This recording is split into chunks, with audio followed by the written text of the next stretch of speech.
Kristi Graner, and I want to welcome you back to the Dare to Believe podcast. I'm here today with Yvette Gray, and we've got a lot to talk about. Yeah, we've known each other for a few years, and I'm very excited for you to meet Yvette. First of all, some of you have been following our podcast for a while, and you've known her as a dream interpreter, right? Yes. So Yvette's been around. We're trying to figure out exactly what year, but she's been around Dare to Believe for about 8 or 9 years. 7, 8, 9 years? We're not exactly sure. We think so. We lose track when we're having fun. Yes, that's right. And so I just want you to get to know her a little better. And she has launched her own podcast, so I want her to tell her story. And so this is probably going to be a couple parts, we decided. Yeah. And we want to take our time and not make it too long for you listeners, but we're grateful that you're here. And we want to make sure that you do come back. So like and subscribe to us and share this podcast with other people, please. But Yvette has been a dream interpreter for a while. Yes. That was your first connection to Dare to Believe. I came Sorta? as a dreamer. As a dreamer. I came So as a dreamer. okay. So we interpreted your dreams, and you were trained and went through training and were released as a dreamer. And you went on some ministry trips with me regarding dream interpretation. Yeah. That was fun. And she's a wonderful person and has been on our ministry board for many years. Yep. We don't even know exactly Yeah, how lost many, track of that but we love too. her and we aren't letting her leave. And so Yvette's story is a really beautiful one. I didn't know the depth of her story. I knew parts of her story, but you've gone public with some even more interesting parts of your story. And so this is what I want you to be able to share and encourage people, because God's been very faithful to you over the years. Very faithful. Very faithful. Yes. And so Yvette, I thought until this point, probably about a few months ago, I thought that Yvette was basically raised in Minneapolis. I was wrong. I knew she was from Chicago, but I thought she moved up here and went through school in here, and you didn't. Well, you're partially right. I am from Chicago, born and raised in Chicago, but I spent all my summers here in your Minneapolis. summers. Yeah, so every day on the last day of school, my aunt would come and pick me up and take me to Minneapolis for the whole summer. Okay. And then I'd go back home for the school year. Yeah. And so she's very involved in both communities, but now lives and works in Minneapolis and has been there since college. Came up here, moved up. College, yep. I came here to go to the U of M Twin Cities campus. And then after that, I felt like my life was here more than Chicago. And so I ended up staying, working, all the things. Yep, and we are very grateful. And then going to graduate school. And graduate school Yeah. a little later. So she actually has a graduate degree in social entrepreneurship, which is, she's a smart lady and a leader, a strong leader.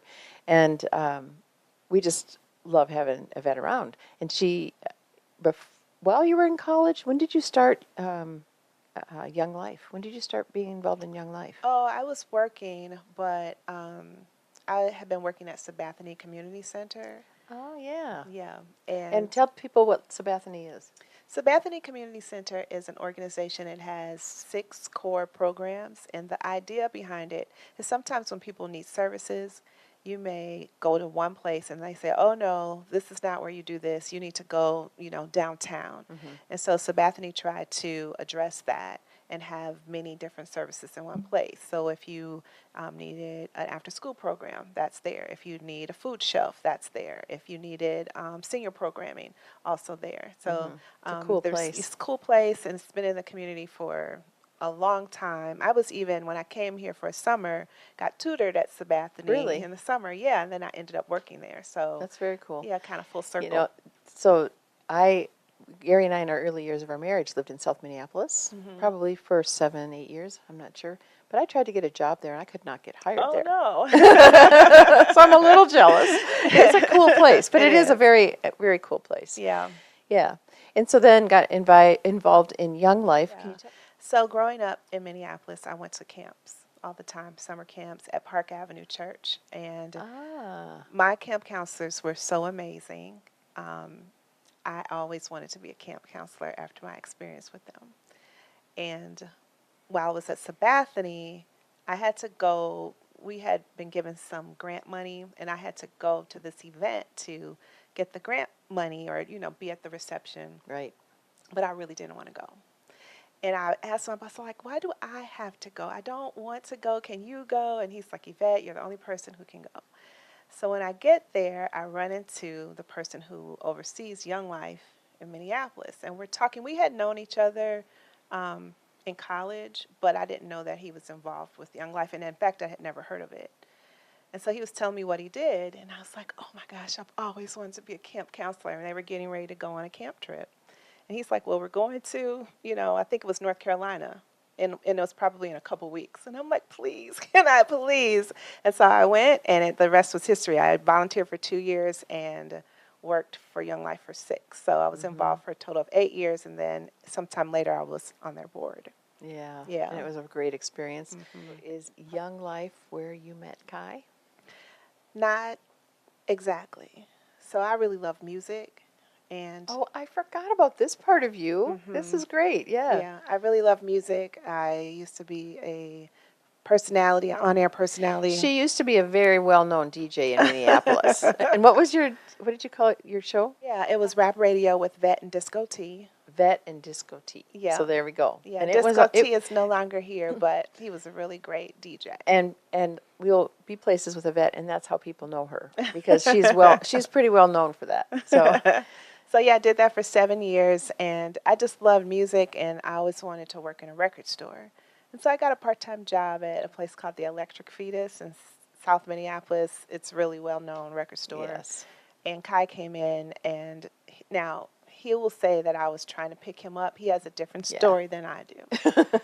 But I felt like I knew him, and that's how we met. And he thought it was a line, like a pickup line, like, hey, don't I know you from somewhere? But I really felt like I knew him. But, so later I found out he was a really nice guy, and I asked if he would volunteer for me with Young Life. Okay. And so he did, and the rest is kind of history. 21 Okay. years later. And Yes. we're Just to still celebrate together. your 21st anniversary. Yes. Yeah, Kai's a great guy. He is. Yep. And as we've known you, there's been a lot of ministry things. You came through 1 year of our ministry school. You, after that was finished, you came or texted us or something and said, "Oh, I've had a diagnosis." So talk about that journey.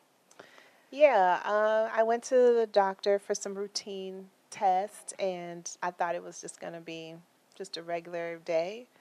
And I had planned to watch Netflix, and my aunt had come over, and we made lunch. And then I got a call that my test results were concerning.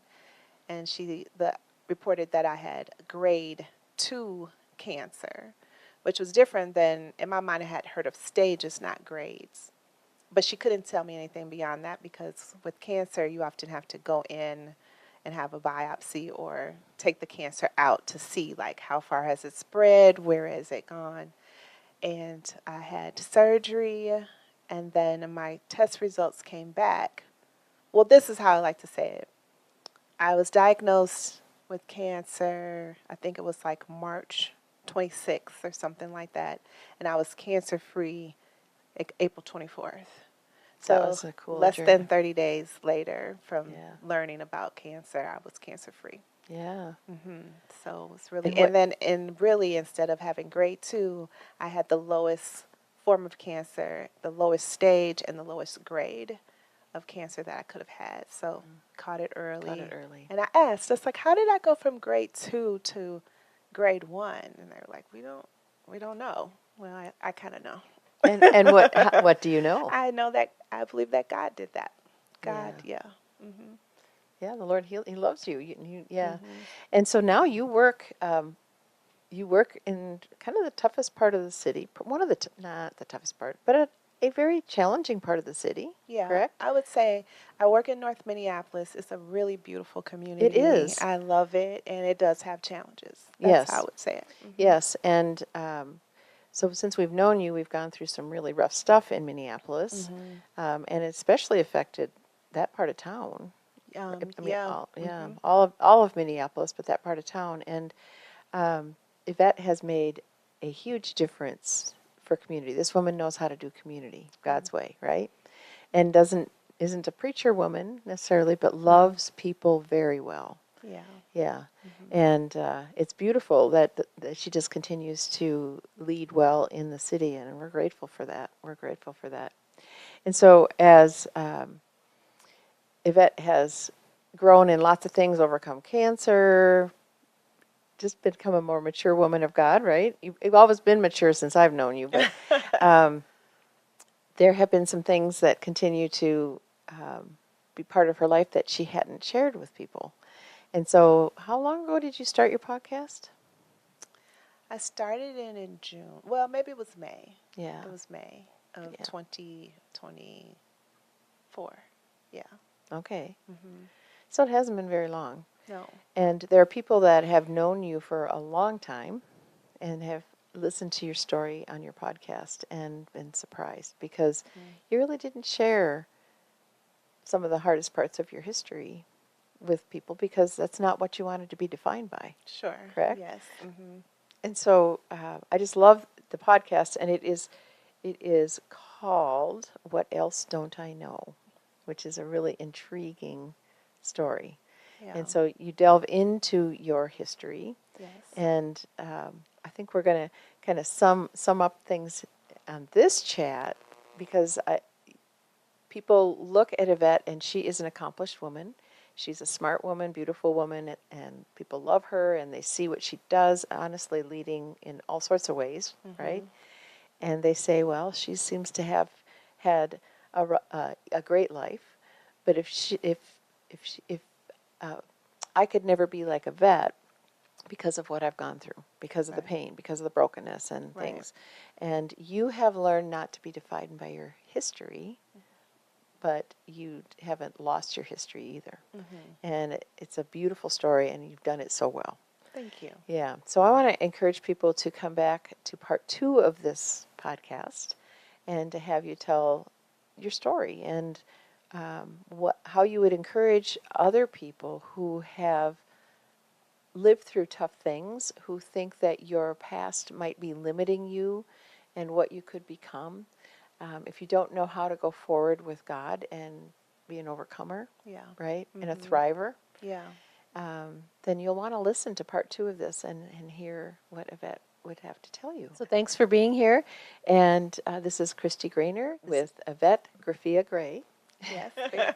And this is the Dare to Believe podcast. We encourage you to like us, save us, share this podcast, and tune in for part 2 of this story next time.